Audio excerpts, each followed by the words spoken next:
She was just 22 years old when her life ended, yet more than 70 years later, her name is still remembered in books, documentaries, podcasts, and countless discussions about America's most haunting unsolved crimes. Her murder shocked Los Angeles, captivated the nation, and forever altered how the media covers tragedy.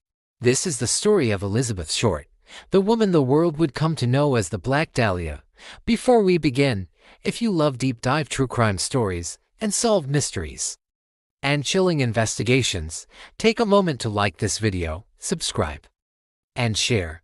Your support helps keep these stories alive and ensures no case is forgotten. And stay until the end. The final moments of this story are as haunting as the crime itself. Elizabeth Short was born on July 29, 1924, in Boston, Massachusetts. She was the third of 5 daughters in a family already struggling to make ends meet during the Great Depression. Her early life was turbulent. When she was just 6 years old, her father vanished under mysterious circumstances. His car was found abandoned on a bridge, and authorities initially believed he had taken his own life. For years, Elizabeth grew up under the assumption that he was gone forever. Decades later, it would be revealed that he had staged his disappearance and started a new life elsewhere, leaving his wife and children behind. This abandonment had a profound effect on Elizabeth, shaping her deep desire for stability, affection, and a sense of belonging. As a child, Elizabeth faced health challenges, including asthma, which forced her to spend long periods in bed or relocate to warmer climates for treatment. She moved between relatives' homes and often lived with family friends, never truly feeling settled. Despite these hardships, Elizabeth dreamed of a life far removed from poverty, instability, and invisibility. From a young age, she envisioned Hollywood, movie screens, fame, and recognition, a world where she could redefine herself entirely. In the early 1940s, Elizabeth began traveling across the country, eventually arriving in California. Like countless other young women before her, she believed Los Angeles was a city of opportunity, but the glamorous facade hid a world of risk. Hollywood in the 1940s was a mix of bright lights and dark shadows, where exploitation, broken promises, and desperation were often the price of survival. Elizabeth arrived hopeful but unprepared for how ruthless the city could be. She attended auditions, posed for photographs, and met men who claimed they could advance her career. Yet success was elusive. Money was scarce. She moved constantly, staying in cheap hotels, boarding houses, and on friends' couches whenever she could.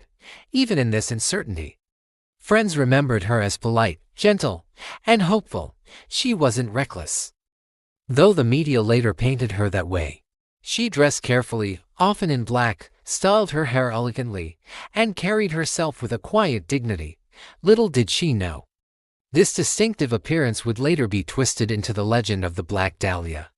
Elizabeth's independence, while admirable, also left her vulnerable. She rarely stayed in one place, lacked a stable support system, and sometimes expressed unease about her safety. Friends later recalled that she feared being followed and spoke about avoiding someone from her past who made her uncomfortable.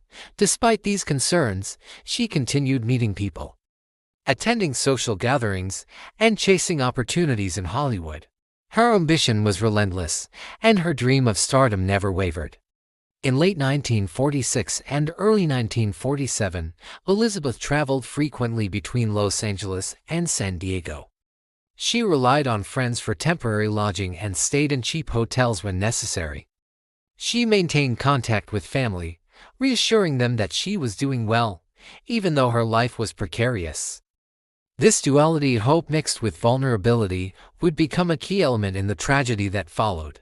On January 9, 1947, Elizabeth was last seen alive at the Biltmore Hotel in downtown Los Angeles. Witnesses later recalled seeing her in the lobby, calm but seemingly waiting for someone. Who she was waiting for, or what she expected that evening, remains a mystery. After that night, Elizabeth disappeared. For 6 days, no one knew her whereabouts. In a city filled with transients and dreamers, a young woman going missing wasn't unusual. But then, On the morning of January 15, 1947, a local woman walking near a vacant lot in Limerick Park noticed what she initially thought was a mannequin. As she drew closer, she realized it was a human body, deliberately placed for discovery. Police arrived and were immediately disturbed by the crime scene. There was no blood at the location, suggesting the murder took place elsewhere. The body had been positioned with care almost theatrically, and medical examiners later noted the surgical precision of the injuries. The killer had shown advanced knowledge of anatomy. This was not a crime of passion.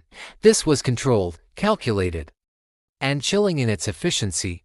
Los Angeles was thrown into shock, seasoned detectives described the scene as unlike anything they had encountered. Newspapers quickly descended on the story, giving Elizabeth a name she never chose, the Black Dahlia.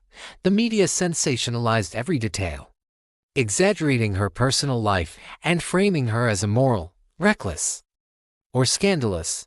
These distortions would complicate the investigation, obscure facts, and overshadow the real person beneath the legend. The Los Angeles Police Department launched one of the largest investigations in the city's history. Over 150 suspects were questioned: friends, acquaintances, strangers, former lovers, criminals, anyone who might have had contact with Elizabeth in her final weeks. Tips and letters arrived from across the country. Dozens of people falsely confessed. Each had to be investigated, draining resources and time. Witness accounts often contradicted one another, and evidence handling was inconsistent. Forensic technology of the time was rudimentary. Fingerprints, crime scene preservation, and blood analysis were limited. DNA testing would not exist for decades.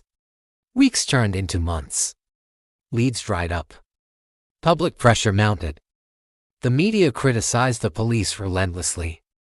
Rumors spread faster than facts. Despite intense scrutiny, the case went cold. Over the years, theories emerged. One of the most discussed suspects was Dr. George Hodel, a prominent Los Angeles physician. His own son, a former homicide detective, accused him of being the killer. The theory pointed to Hodel's medical knowledge, disturbing personal history, and circumstantial evidence suggesting involvement. However, no charges were ever filed, and the theory remains highly controversial.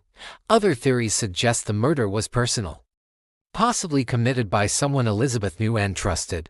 Some speculate connections to organized crime, given Hollywood's darker underworld at the time. Others argue it may have been a random encounter, a tragic meeting with a dangerous individual that escalated into one of the most infamous murders in American history. Each theory has holes. Each suspect raises questions rather than answers. To understand why this crime captivated the nation, it's important to examine media influence. Newspapers and radio broadcasts sensationalized the story. Headlines focused on Elizabeth's appearance, her clothing, her alleged lifestyle, not the facts of the crime. Reporters embellished, exaggerated, and sometimes fabricated details to sell stories. The Black Dahlia became both a person and a myth, and the myth often overshadowed reality. This media frenzy generated public fascination, but it also created countless false leads and hindered investigative efforts. Elizabeth's short story is also a reflection of Hollywood in the 1940s. The city was filled with young dreamers, many of whom were vulnerable, especially women seeking fame. The glamour often hid dangers, predatory figures, and trustworthy contacts, and an entertainment industry with little oversight. Elizabeth's beauty, ambition, and independence made her stand out and, unfortunately, may have exposed her to peril. Psychological analysis of the crime suggests a killer who was meticulous, patient, and methodical. The precision of the body's positioning, the lack of blood at the scene, and the calculated nature of the attack indicates someone familiar with anatomy and perhaps medical procedures. Some criminologists suggest the act was intended to shock, to control, or to assert dominance. Whether it was a serial offender or a wartime predator remains debated. Even today, more than 7 decades later, the case continues to intrigue.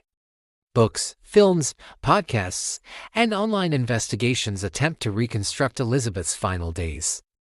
Amateur sleuths explore theories, analyze photographs, and study police files, hoping to find clues missed by law enforcement. Modern forensic techniques could potentially uncover new evidence, but much of the original crime scene documentation has been lost or degraded throughout this investigation. One fact remains clear: Elizabeth Short was more than a headline. She was a young woman pursuing her dreams, navigating a city that was both alluring and dangerous. Her story serves as a reminder of the fragility of life, the dangers faced by young women in Los Angeles at the time, and the lasting impact of media sensationalism on public perception. If you are still watching, take a moment to like this video, subscribe, and share. Stories like Elizabeth's live on because people care, ask questions, and seek answers. Check out our other true crime documentaries for more in-depth investigations into history's most haunting cases. Who was Elizabeth waiting for at the Biltmore Hotel? Who knew her final movements? And who was capable of committing such a precise, calculated crime? The Black Dahlia murder remains one of the most chilling unsolved crimes in American history, a story that continues to fascinate, horrify, and haunt investigators, journalists, and true crime enthusiasts more than 70 years later. As long as we remember Elizabeth Short, her story is not forgotten.